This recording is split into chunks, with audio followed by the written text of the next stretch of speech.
I'm looking down, right before Tiger's walking up in his group, and I got my shirt completely on inside out, and it just bothered me.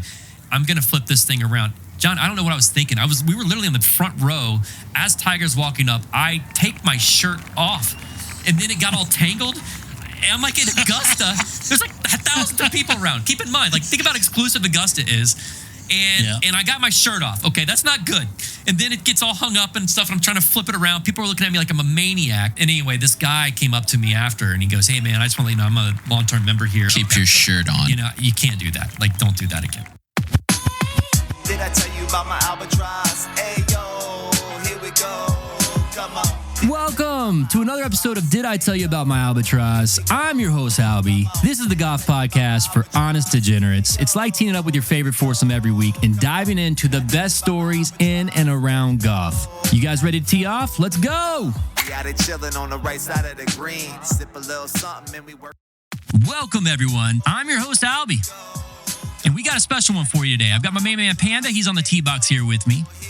We've got you, the listener. That makes three. And then a special surprise to round out our foursome. There he is right over there. We've got a special guest with us today, John Ashton from Those Weekend Golf Guys. If you're one of the 300,000 people who tune into this guy every week on his golf podcast / radio show, he's turned a podcast and flipped it around into a syndicated radio show. I can't wait to learn more about that. Then you probably already know that John is the real deal. But for those of you who don't know, wait till you hear more about his story. It's fascinating. He was a very successful and popular broadcaster / radio personality. Then was inspired to start a golf-related podcast, a podcast about something he loved, just like us, golf. What's great about this, and the reason that I was so excited to have you on, John, is because you guys really focus on what we're focused on. It's not like your typical golf podcast. That's hey, what's on Jordan Spieth's mind? When's Tiger coming back? There's some of that, right? Just naturally because it's a golf podcast, but it's not the focus. It's more of the super relatable moments in and around golf and the most hilarious stories. And that's exactly really what our show's all about too. So again, we're excited that you joined us. Thank you. So real quick, before we tee off, I asked my producer not to tell you too much about us, John. I wanted there to be some allure, some romance to this whole relationship that we're getting ready to kick off here, right? Okay, real quick. Do you know why we call our show Did I Tell You About My Albatross? Or have you heard about this lucky albatross shot? I haven't heard the albatross story, no. I'm sorry, I apologize. You're about to. Okay, so the year's 2020, and we're at our member tournament here in Tampa, Florida at Carrollwood Country Club.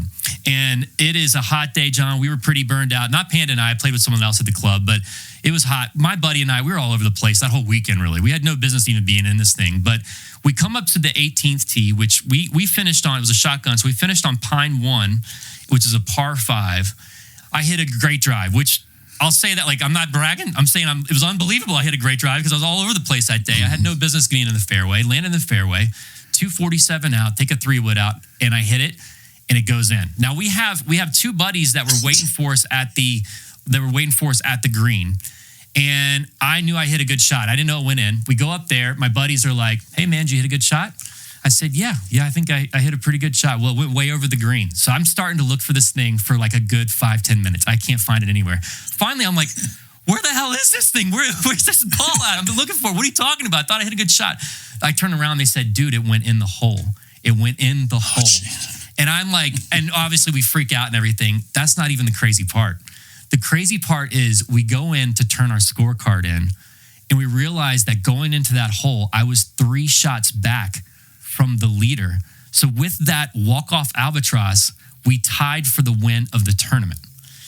Oh, and so John, all right, so you can see this guy, he's completely zoned out. He's heard this story hundreds of times. My wife, I swear if she hears me tell it one more time, I'm getting a divorce. Not by choice. She's going to leave me. My kids can't stand it. 3 and a 5-year-old, they're like, Dada, we can't take it anymore. Just please. And then all my friends can't take it either. So I said, you know what? I'm going to start a podcast. John, I thought I was going to be famous. I thought for sure I was going to be on ESPN. I thought Scott Van Pelt was going to be interviewing me. I thought Fallon. I didn't know what was going to happen. Nothing. Crickets. So now I'm like, I'm going to start a podcast on this thing and I'm going to tell the whole world about it. And that's why you see 8 logos behind me. You see a shirt. We're just completely obnoxious with this thing until it takes flight. So that's kind of where I'm at. But I'll tell you, the whole reason I tell you that is an introduction to you is because one of the things I love about you guys is you focused really on, you took an interesting spin on this thing and I love it. You guys really decided to focus on the average golfer, not on these golf nerds that are worried about. I mean, I'm sure there's a lot of those too. You guys have a huge following. I just kind of curious, like what made you decide to go down that route, which I thought was a very clever move, by the way. Very serendipitous, actually. I started, should I go back and just start from the very beginning? Let's go. Let's Genesis, please. All right. Yes. Okay. So I'm big-time disc jockey here in Louisville, Kentucky. I've been working everywhere between Bangor, Maine, and Atlanta, Georgia since I was like 18 years old. But anyhow, doing a morning show here. Been doing it for 12 years. We're way up in the ratings. Everybody's cool. And I get off the air one day in 2010, and they call me into a meeting and say, John, listen, you're too expensive. You need to go make your own way in the world. Walk me out the door. Wow. Yeah. So I called up a buddy who ran a talk station and I said, hey, I'll do some voice work for you, trade you for 30 minutes of airtime. Started a show about golf. It was just me at the time, basically just to make my golf tax deductible. Oh, interesting. First off, I knew Jeff Smith was a director of instruction at a local golf course in Indiana called Otter Creek. And he was pretty good. He had come recommended. He was a great teacher. So I called him and asked him if he wanted to come in and be a guest. And he said, certainly. He came in and he was fantastic. We hit it off immediately and asked him when the show was over if he'd like to do it again. And he said, I'd like to do it every week. Oh, wow. So I said, okay, sign you up. So I went out and figured, well, if this guy's going to be here, we might as well start working at it and maybe get a sponsor or two. So I was at the PGA show in Orlando and came across Martini Teas. They had just been, they were new. And I talked to the guy and he said, sure, I'll try it for a month. So he was our first client. And then at the end of the month, I called him back and I didn't call him, he called me. And at the time we were just a local golf show just here in Louisville. And he said, some guy called and just ordered a whole bunch of these. And he said he heard it from those golf guys. So I figured it was you. The show grew and grew. And I got a phone call from the program director at the SportsMap Radio Network who said, hey, I've heard your podcast. You want to be on the radio? And I said, well, as unaccustomed as I am to being on the radio, sure, we'll give it a try. So 102 radio stations coast to coast later, and here we are. Man, congratulations. That is amazing. Yeah. And then, we had a chance to chat before. Our buddy Panda here was chasing down some brewskis for us and came in. One of the things I brought up is there's so much noise out there. And I can imagine you've seen at least such a huge shift. How have you seen the industry change? All aspects, like marketing it. I mean, like how it's got to be just night and day. It is, and it's sad too because I started in its heyday. Personality radio was the big thing. I grew up in Boston and New York. And Bruce Bradley and cousin Brucey at WABC in New York. What about Stern? Did you ever get into Howard Stern at all or no? No, Howard Stern hadn't quite been Howard Stern. Okay. He wasn't yet the king of all media when I was living in New York. Gotcha. But Don Imus, who was Stern's nemesis, his arch rival, he was there doing mornings on WNBC. He was just a hoot. He didn't care. I love that thing about him. But anyhow, what has happened is that accountants have gotten hold of the broadcast industry. What do you mean by that? The guys who run the large companies, and now every company is a large company. You don't really have mom and pop radio stations anymore. You have conglomerates like iHeart and Cox and all these people who own multiple media outlets. And the folks at the head of those companies are accountants. They care about beans because that's what they do for a living. They count the beans. Right. And they have to make sure that more beans come in than go out, and they have to make a profit. They have no understanding whatsoever of what their product is. They think all they have to do is sell advertising. So they hire more salespeople and they fire good radio personalities. And you've got a bunch of, and I don't want to step on anyone's toes, Tampa is a market that's still pretty good. But for the most part, you got a bunch of minimum wage people who don't have any idea what they're doing on the radio. You might have one really good talent, and he voice tracks for multiple markets. Oh, really? Yeah. Listened, in fact, to a voice track today, and the voice track was obviously done in advance because somebody wished Suzanne Summers a happy birthday. Oh, man. And she just passed away, right? You know, and she passed away the day before her birthday. Unbelievable. Yeah. So, yeah. But that's what's happened to the industry, man. You don't need the radio to hear music. You need the radio to be entertained, but nobody entertains with the radio anymore. All they do is play music. What do you think's the best way to entertain? You've carved out really your own niche here in that you talk about what you want to talk about, and whoever wants to get on board can get on board. Otherwise, you guys are at a point now where you're like, that's fine. Was that something that you guys you've always had that mentality and attitude? Yeah. Yeah, our show prep is like, what do you want to talk about? Oh, I don't know. Let's just start. Something will come to me. Wow. That's our show prep as well. Yeah, that's actually a couple layers deeper than what we do typically. I've got a blank whiteboard right there that we use. It's completely blank. Yeah, I mean, we actually do put some time into our episodes. It's correct. I mean, probably no one's going to believe that. It's probably hard to believe, but we really do. I wanted our audience to have a place to where they could hear amazing golf-related stories, but also a place where they could share theirs. Like, I think for me, when I go on a golf trip, I don't go on as many as I used to, but when I go on a golf trip, man, I mean, I max it out. Things just get silly. And it's not just me. Like, I'll talk to my other buddies who go on trips, and it's the same deal. It's not just trips either. Like, when we're even just playing our regular club, I mean, you're 5 hours, you're with another human being. Things can get kind of crazy. So I love that. I mean, that's my favorite part about golf. And in fact, I'll give you an example. Like, we just went up to the Masters this past year. And again, we belong to this club here in Tampa. It's called Carrollwood Country Club. It's owned by a conglomerate named Concert, Fix Our Greens Concert. It's a great club, and thank you for having us. But Fix Our Greens Concert. And the nice part is, though, they reciprocate with about 20 or so clubs across the country. And so on our way up, we played a couple of them, and we're about 13 or 14 holes in this thing. Now, we've been drinking. We had some sodas or high noons, whatever you want to call them.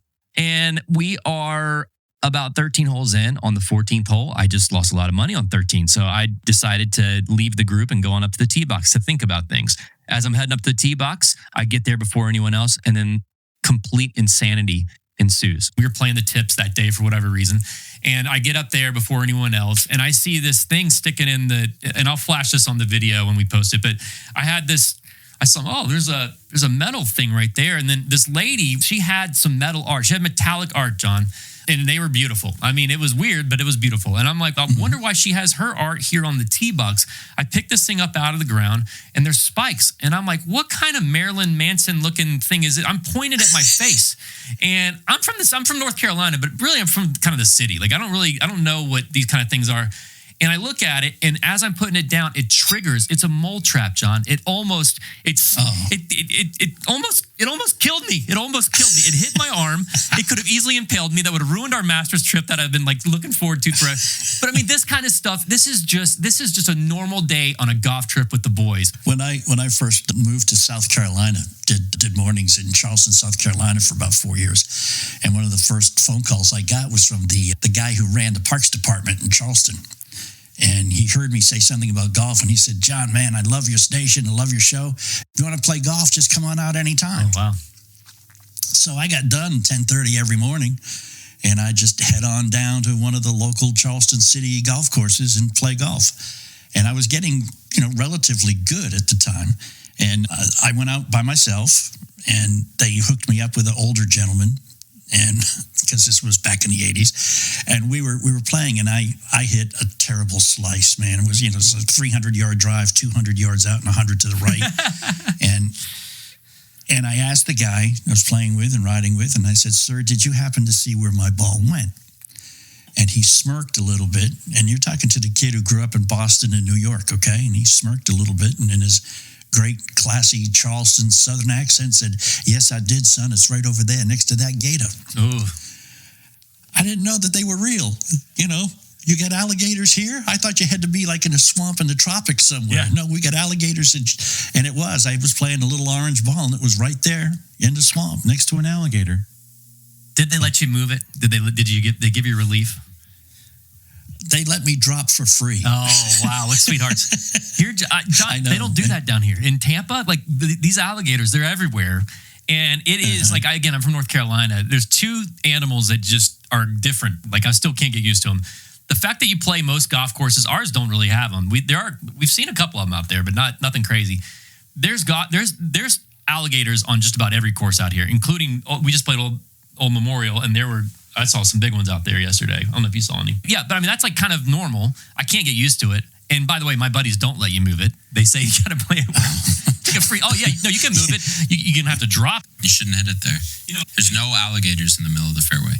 We've got tons of funny animal stories, but then the other ones are sandhill cranes. Like these things, they're just, I don't know if you've ever been around sandhill crane before, John, but they're about 5 foot. They're like Big Bird. They're like a big, one of the stories we shared is that when I first moved here to Tampa, I was playing this course. I go into the pro shop. It was the turn, and I was grabbing a couple beers. And I go in there, and I'm like, I look at the guy at the pro shop. I'm like, hey, man, you got a bird out there that's not doing too well. He's kind of moping around. It's one of those sandhill crane things. And he said, yeah, there was actually someone that ran one over the other day on a golf cart. I'm like, oh, man, that's terrible. And he said, yeah, and they actually mate for life. And I'm like, what do you mean they mate for life? He was like, yeah, there was a wildlife refuge person. That's probably not the right term for him. But they came out and they said they'll actually stop eating after their mate dies. Now, John, let me just change camera angles here. Now, I love my wife, like more than anything. Like I don't know how many days I'm going to go. Like if God forbid anything happens to her, I think I might eat day 2. I mean, I'll go a couple, I maybe go, but to starve yourself to death, that is crazy to me. Like what a committed animal that is. And it just made me respect them more, but man, they're everywhere here. Panda thinks they're good. We have geese. Oh, we have Canadian geese. We had those in Carolina. Yeah. They're beautiful, aren't they? Well, that's one thing. We were playing at a course, and there was 2 holes. The number 10 and number 11 were around this pond, and the geese were congregating there, which meant there was a lot of geese poop. Yeah. Goose poop. Yeah, however it is. Geese are tough because they poop everywhere, and it'll get they get do, on the man, green. They do, it's and tough. It's terrible. And it really messes up the flight of your golf ball, too, when it hits. But that's a different story. But a friend of mine was saying, I hate these geese, man. Why don't they go south? And I said, Mark, these are Canadian geese. This is south. Yeah. You know? They're up there playing hockey half the year. They're just coming down here for some. That's funny, man. Wow. Yeah, I mean, so tell me. I mean, you've lived in quite a few different places. You've had quite the journey here, John. What's your favorite? Like, what's your favorite place to play? Where I live now and have lived since 1991. I don't dare do the math on that. The golf is good. There are so many golf courses around, and the greens fees average anywhere from $22 to $40. Okay. And that is so affordable. It's great. Ridiculous. That's amazing. You know, the best golf was in South Carolina. Really? Is you go up to Myrtle Beach. Oh, there's hundreds. And Myrtle Beach is golf central. I mean, I played the course in Myrtle Beach. I hit a slice, and the ball landed on a fairway, not just the fairway next to mine, but on another golf course. There's hundreds of them around there, right? Like yes. As a kid, that's where my family. I mean, we'd go there for our summer beach trips, and it just got more and more commercialized. But the good thing is, like, they just built more and more golf courses, which was just amazing. Yeah. I haven't been up there in years. So that's another thing that keeps coming up around us. So to me, there are so many golfers and a lot of people out there playing golf. Why are there not more? What's your take on this? This stumps us. Why are there not more people seriously injured from golf balls hit astray? Just random golf balls on a course, just absolutely. Or even in a PGA Tour event where they'll have the galleries literally within 20, 30 yards. And these guys are the best in the world. I get it. But man, we play with good golfers, and you could easily, in my opinion, shank or, do whatever. It happens. You could kill somebody. You could kill someone. Yeah. To me, that's why I'm surprised there's not more people that are, seriously hurt. Yeah, I am too. I know just from the tournament standpoint, it is because the guys are good. Yeah, right.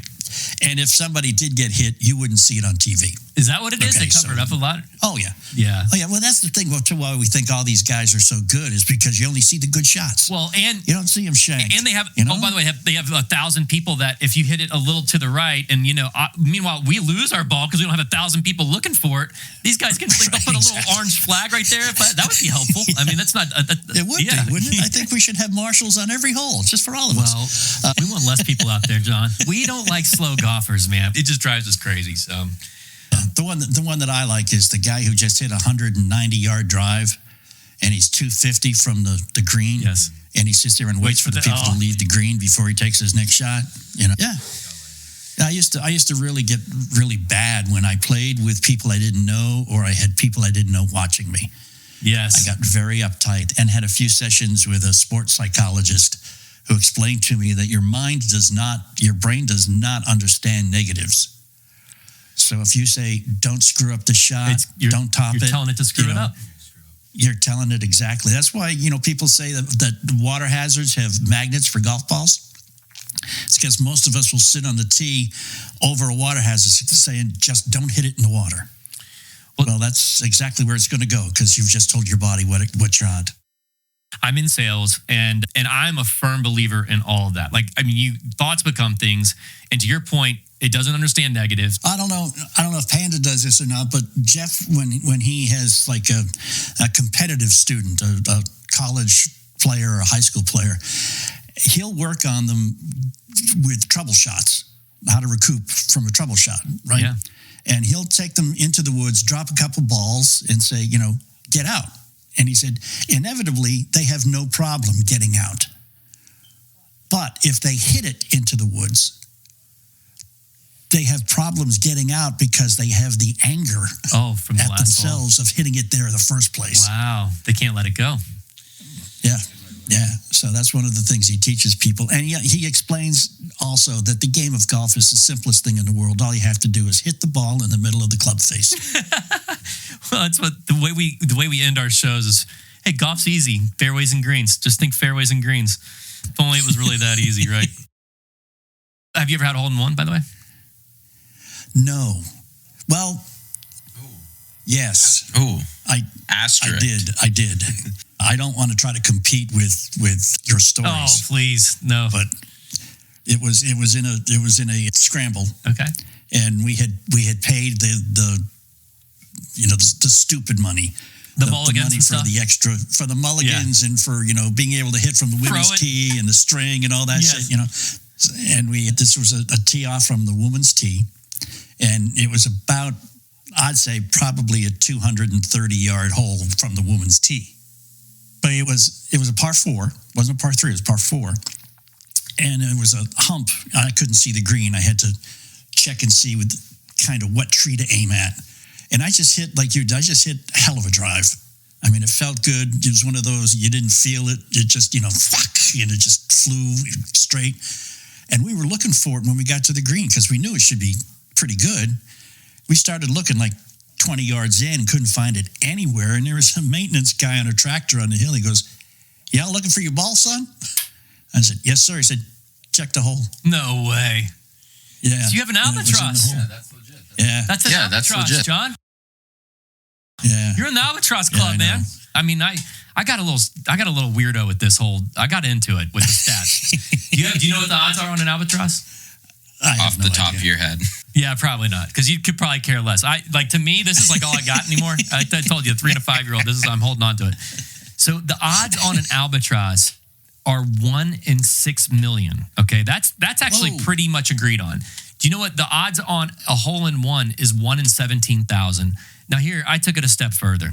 So I have to say because last time I said we, he yelled at me. I hired a data scientist to figure out what the odds are on a albatross as your last shot in a golf tournament to win it or to tie for the win. To be in a predicament where you're 3 shots back going into the last hole of a multi-day tournament and you make an albatross. This data scientist, it took him 3 weeks. I mean, he was losing. I just picture like Einstein back there. Like, I can't even do the math. Like, sitting there like in a fetal position. But finally, he figured it out.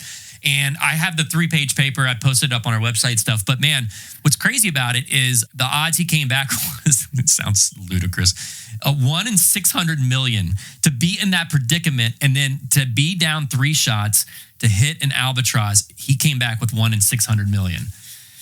And that day you did not go buy a lottery ticket? I did not. So it's funny you say that because... No wonder you haven't won yet. I know. Well, they said that the Powerball is 1 in 320 million. I could have won the Powerball twice, John. You know, and everyone's like, well, would you rather have the Albatross or the Powerball? I'm like, are you crazy? Of course the Powerball. I mean, I'm not an idiot. Like, it's a lucky shot. I get it. But anyway. I can buy an Albatross if I win the lottery. Yes, exactly. I feel like you guys have a great mixture where you'll go down these little tangents. Love the basketball tangent in your last episode, by the way. I'm a huge basketball guy, and I'd love to talk basketball with you at any time. He is too. Yeah. But you have a really good combo of that. But then you also have a really good dynamic where you still touch on these golf stories that they're pretty moving. I mean, like I told you, that one that you shared with the Corn Ferry guy, I don't know if you heard this one, but the one with the Corn Ferry guy that lost his tour card. It was lift clean in place, and he dropped it to get it back, and it rolled toward the hole, so he had to pick it up and put it back. I mean, there was a rules guy with him that didn't say anything. He picked it up and he just placed it. Well, the rule says, Rule 327-14C or whatever, that you have to attempt to drop it twice before you can place it.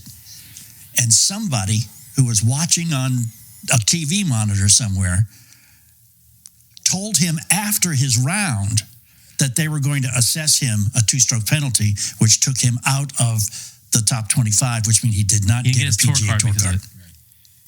You're okay with that? I don't know that you want me to answer that. He's a blue coat, John. He's a blue coat. He's the PGA blue coat or USGA. What a heartbreaking. There was a rules guy there. The rules guy should have That's what makes me mad. I get it's a rule, but I mean, that to me, like, it gave the guy no competitive advantage. And to your point, John, there was a rules official there. Like, I feel like if there's a rules official there watching you, here's the thing. Do you know how many penalties in the NFL or even in a basketball? Name a sport where they miss the call and then someone can phone in from home and be like, hey man, you guys missed that call. And they're like, you know what? We got to go ahead and reverse that because someone phoned in a call. We missed that one. I mean, you ask any lineman will tell you that there's holding on almost every play in the NFL. Yeah. Some of them get caught. Some of them are blatant. Yeah. Some of them not so much. Oh, man. But, I've seen holding that nobody's called. Right. I don't get to call in. And where do these numbers get posted? I mean, how do these guys that are watching know who to call to say, hey, that's a good point. Where is the phone number? We should put that phone number up on we're going to put that phone number up on our, give them the wrong number. That'd be great. A couple things that Jeff has done for me, though, if you look, like, because I've played golf with him a couple times. One time he laughed a lot and then started getting serious about, helping me. But you've done that with me. One of the things he'll do is he'll tell you, listen, don't play for score. It's especially if you're learning or if you're practicing or whatever it is you're doing. He said, just count how many good shots you have. Anyway. But he said, because the frustration of double and triple bogeys, it does not bode well for you doing better on the next hole. No. We got club throwers at our place, John. We've got we have some epic club throwers. I'm talking about, there's one guy who I love. Shout out to Johnny Mack. One of my favorite. He's our most loyal listener. He's one of my best friends here at the club. This guy's got a frequent shaft replacement card. So you go into the local. Have you ever heard of this? You go into the local place to get his club reshafted, and they're like, oh, then they punch his little card, and after 10, he gets a free one. And he's burned through several of these. It's crazy. Jeff's like he's one of the top. Is he one of the top 100 PGA? Yeah. Teaching pro. Wow, that's second year now. He's Golf Magazine top 100. Yeah, that's great, man. Yeah, because it's got to be. I don't know how you guys do it. I mean, you got to have the patience. You got to be a saint, and you got to have the patience of whoever has a lot of patience. Because I have no idea. I mean, I'm trying to teach my little 3 and 5 year old. My daughter's actually taking. We have these things called Birdie Basics at our club, and she's doing it and loving it, and it's the cutest thing ever. Now my son, I just can't, and I don't want to push him. I'm not going to be like Earl Woods and throw firecrackers at your feet while you're looking over a putt to try to work on your mental game yet. But it's coming for this kid, okay? Because I want him to play golf so bad. Like, I just want him. I cannot wait for that moment to be out there and actually play with him. So we're a little different in the podcast format. We've got, so they try to rein me in here. I love the silly. I love absolutely the silliness of golf. And I love silly questions. They're a little random. This is going to be probably a little outside of the norm of what you and Jeff might cover. But let me tell you our sweet spot here. One of them is this question here. Can a human being, I'd love to get your opinion on this. Can a human being eat a golf ball and survive? It's a good one. Can a human being eat a golf ball and survive?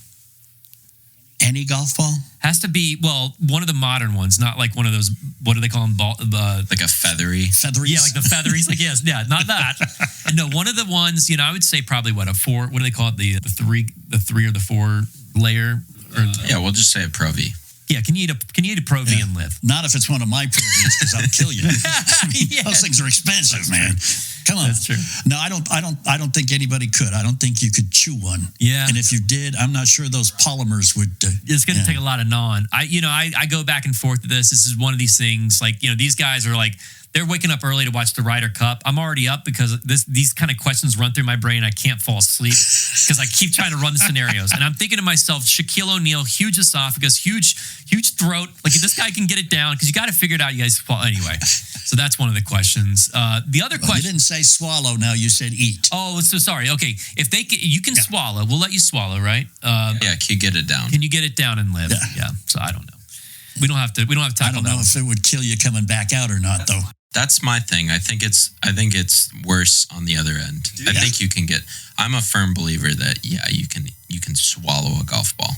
John, we've asked this so much. We may actually do this for subscribers. Like, that's how we may have to get a paramedic on site. We're going to make a big deal with that. People swallow swords. That is good. You had a good point there. Yes, they do swallow swords. They do not digest them, however. Joey Chestnut, the hot dog guy. I mean, that guy can probably do it. I don't know. The other question that we came up with, you actually came up with, just tell them. You'll tell it better than I can, the one-armed bandit. We had a scenario come up where somebody was hitting, a right-handed golfer had injured his left arm. Like a scratch player, like a good player. He could really only hit balls with one arm, but he was practicing a pretty religious amount. And he said, I think I can break 40 with just my right arm playing golf from the red tees, from the most forward tees. And I said, I bet you can't. And on top of that, I bet I can throw it into the hole quicker than you can.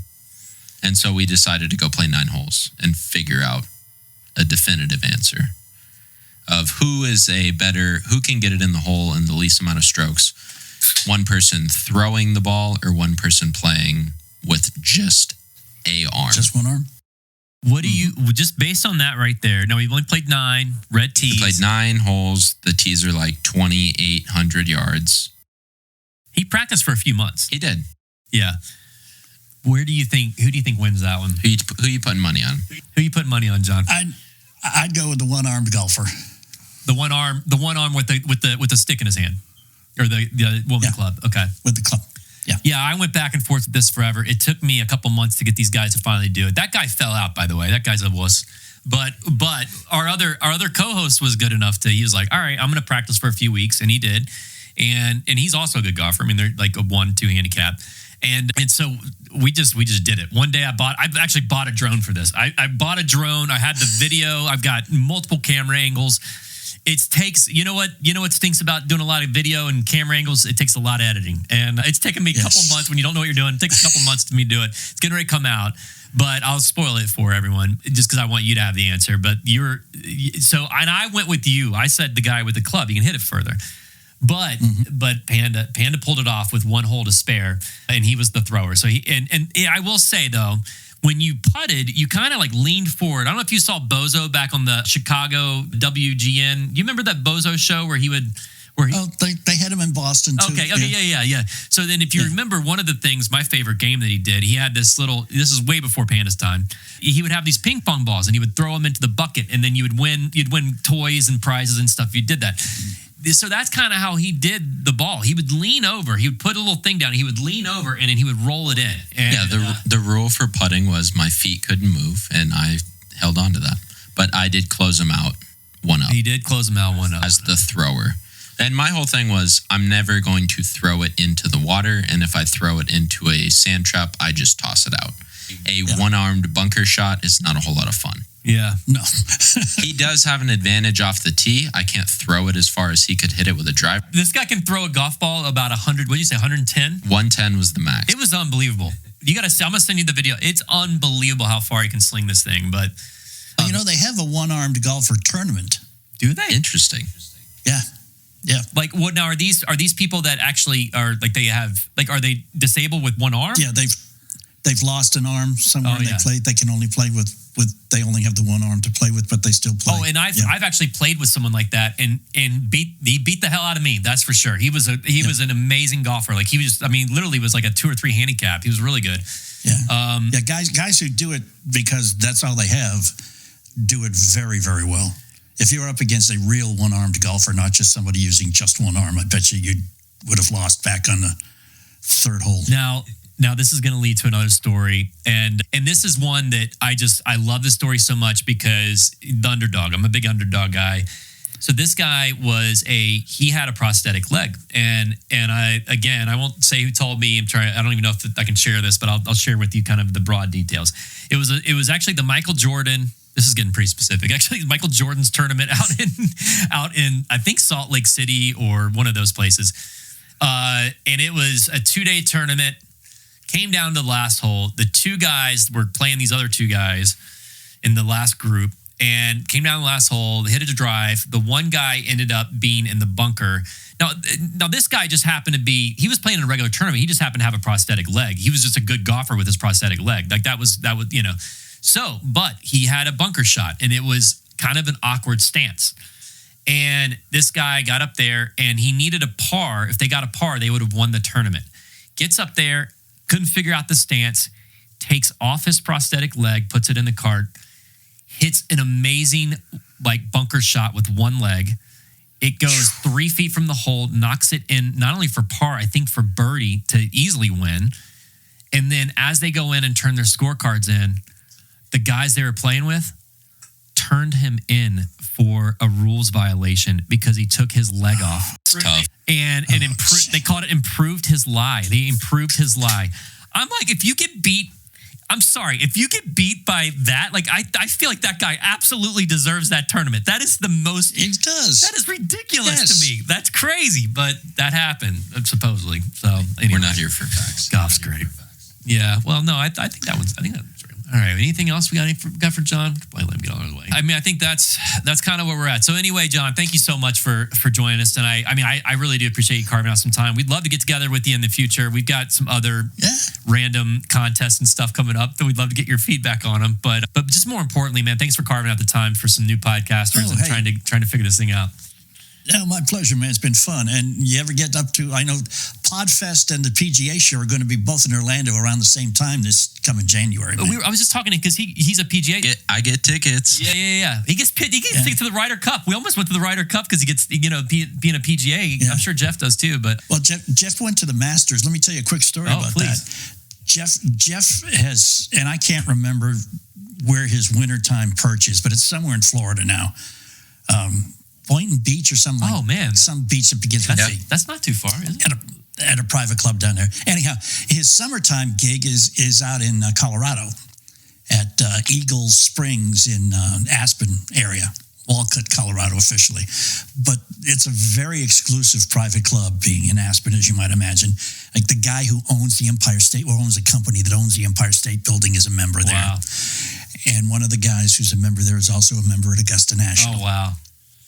So Jeff took his son, 20-something-year-old son, to the Masters. Jeff got a ticket. His student got tickets for his son, met him at the gate, took him on a tour of the clubhouse. Oh, my God. Introduced him to members all over the place. Oh. And he had basically the run of the course during Saturday's round. Good for him. At the Masters. Can I tell you my experience at this? I think I paid $1,200 for a practice round, and it was amazing. I'm not complaining, but I get there, John, real quick. I'll let you run, but so I get there.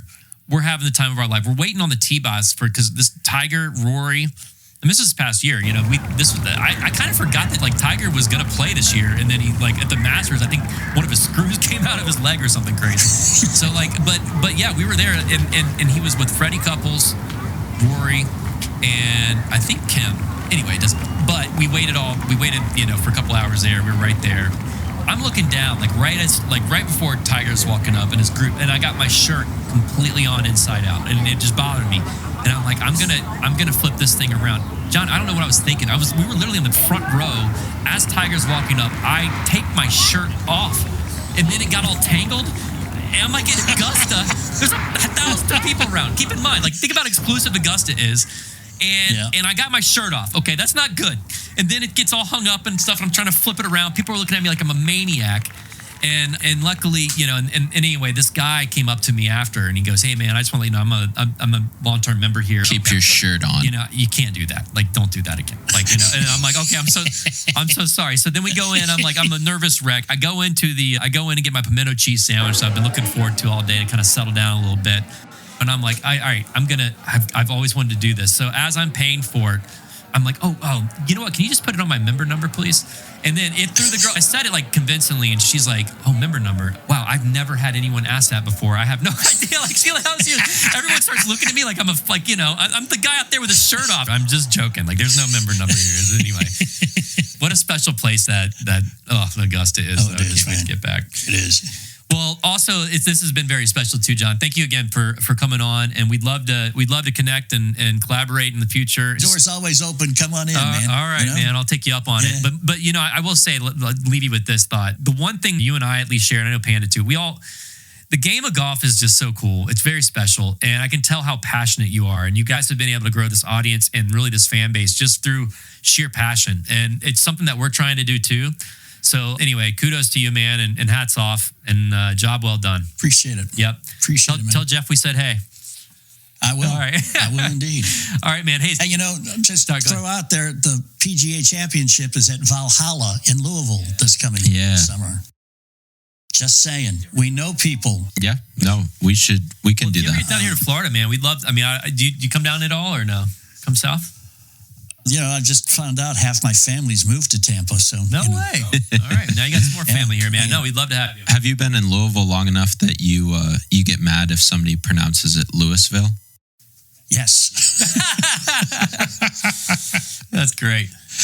Yes, it's in fact you have to. I figured out very early when I got here, you have to swallow while you're saying it because it comes out Louisville. Yeah, you got to speed it up. Well, you know, it's funny. You mentioned basketball in your last episode, and you guys talked a little bit about it. And you mentioned even Wake Forest, which is I'm from Winston-Salem, North Carolina, and shout out to Chris Paul. Chris Paul is he's my sports hero. Like he went to my high school. Anyway, one of my goals is I'm going to blow this thing up. Until I get to interview Chris Paul and until Scott Van Pelt. And then one of the things I vowed for, I said, hey, if I can get interviewed by Scott Van Pelt, maybe Chris Paul. And if we get 150,000 people that listen to this thing, I'm never going to share my Albatross story again. That's kind of the rule. And we'll see if that... And Panda's got his fingers crossed, I can tell. Yeah, I'm really hoping we get there. This is actually how the golf ball thing came up, because he was like, all right, well, then you're going to swallow a golf ball if you go back on what your word is. All right, John, thanks so much. Did I tell you about my Albatross? Thanks for tuning in, everyone. Don't miss out on our upcoming golf giveaways and experiences. They're exclusive to our subscribers, and all you got to do is subscribe. And until next time, golf's easy. Think fairways and greens. Oh, here we go. Come on. Did I tell you about my Albatross?